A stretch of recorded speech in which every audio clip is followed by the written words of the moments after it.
Once upon a time, in a magical forest hidden from human eyes, there was a village inhabited by tiny blue creatures known as the Smurfs. These delightful beings were no taller than 3 apples stacked on top of each other and lived in mushroom-shaped houses. They were always cheerful, kind, and ready to help one another. In this village, there was a wise and gentle leader named Papa Smurf. Distinguished by his red hat and beard, Papa Smurf was loved and respected by all the Smurfs.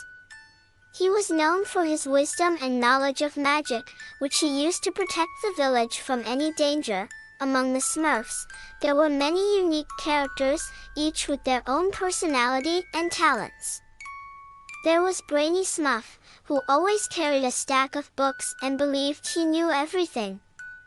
Smurfette, the only female Smurf, was kind-hearted and loved by everyone. Hefty Smurf, the strongest of them all, was always ready to use his strength to help others. One day, the evil wizard Gargamel and his cat Azrael devised a plan to capture the Smurfs.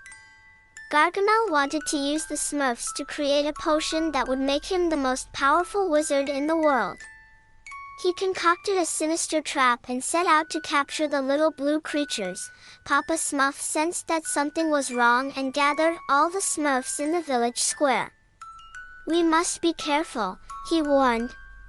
"Gargamel is up to something, and we must stay together and look out for each other." As the Smurfs went about their day, they kept Papa Smurf's warning in mind.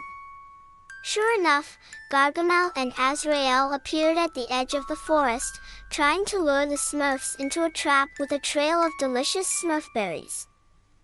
Clumsy Smurf, who often found himself in trouble, was the first to spot the berries. "Look at all these Smurf berries," he exclaimed, running towards them. But before he could reach them, Hefty Smurf grabbed him by the arm. "Wait, Clumsy! It could be a trap." Papa Smurf approached and examined the berries carefully. With his magical knowledge, he detected a faint trace of Gargamel's dark magic.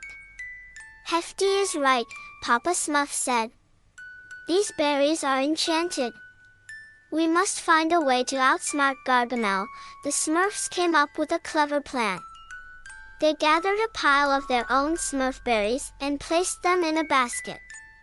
Then, with Papa Smurf's magic, they enchanted the basket to look like it was filled with sleeping Smurfs. Gargamel and Azrael watched from their hiding spot, thinking their plan had worked. They rushed out and grabbed the basket, only to find themselves trapped in a magical bubble that Papa Smurf had created. "Let us out, you wretched Smurfs!" Gargamel shouted, but the Smurfs just laughed and danced around the bubble. They knew that as long as they worked together and trusted in Papa Smurf's wisdom, they could outsmart any foe. With Gargamel and Azrael safely contained, the Smurfs returned to their village, celebrating their victory with a feast of Smurf berries and singing their happy song. They knew that as long as they had each other, their village would always be a place of joy and safety. And so, the Smurfs lived happily ever after, continuing their cheerful and harmonious lives in their magical forest.